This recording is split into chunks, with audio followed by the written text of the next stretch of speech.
Welcome, welcome, welcome, welcome. So, I just want to go over special cases when it comes to inequalities and equations. So, up until this point, you should know how to solve equations. If not, please revisit. Okay, so with special cases, this is when, so usually we've been solving equations. For example, we'll do something like 3x plus 5 equals 10, and then we know that we should minus 5 to the other side, and we get 3x equals 5, and then we divide both sides by 3, and then we get x equals 5/3.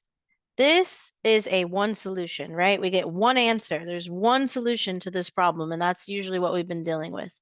But there are special cases where you will get no solution or all real numbers. So let's look at this one. All right, so here you can see it doesn't matter what side you minus x from, you'll end up with 0 equals 0, which is a true statement, right? So let's say I even had 3x plus 2 equals 3x plus 2. It doesn't matter what side I minus the 3x from, I'll be left with 2 equals 2, which is a true statement. Or let's say I minus 2 to this side, or I minus it to that side, doesn't matter, then I'm left with 3x equals 3x, and then I minus these, and I'm still left with 0, 0.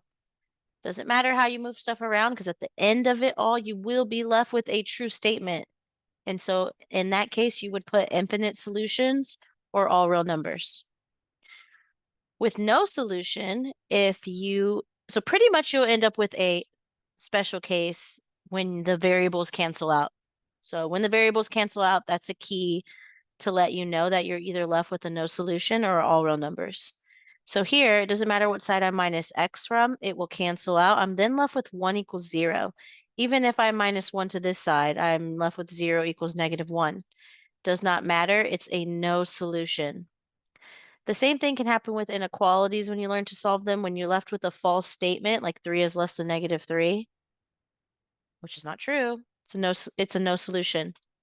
Or even when you're dealing with absolute value inequalities, the absolute value of something can never be less than 0 because it will always become positive since it's distance from 0.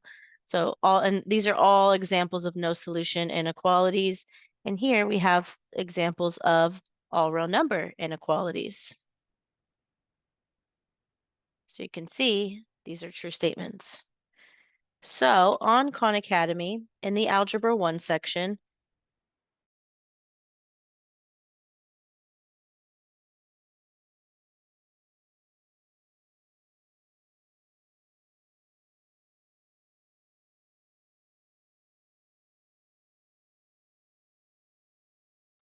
all right, my microphone cut out. Playing from Anne-Marie. Okay, so first you should learn to solve equations. And then from there, you end up dealing with special cases. I wonder if they do the special cases with the inequalities. No, they do not. Not on Khan Academy, not in this Algebra 1 section, but it's okay. All right, let's look at these. So they're asking, what's going to happen here? One solution, no solution, infinite solution. Well, first you should see if the variables cancel out. So if I combine like terms there, I would be left with -2x plus 8. Oops, sorry, I wrote that sloppy. -2x plus 8 equals -4x plus 1. So in this case, you'll see the variables will not cancel out. So then you'll be left with one solution. You can try and solve it and see if the variables cancel out. Here, just by looking at this is going to get me a 14z plus a number bigger than 21. And so it doesn't matter what side you minus 14z from, you will be left with a false statement.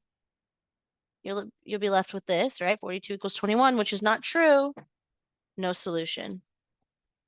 Here, the variables will also cancel out, except you will be left with a true statement. You'll be left with, after you do distributive property and cancel out the variables, you'll be left with 123 is equal to 123, which is infinite solutions. So know the difference between the three. You can practice on Khan Academy. If you need to, let me know. This is the name of the quiz from the Algebra 1 section. Let me know if you have any questions. Good luck.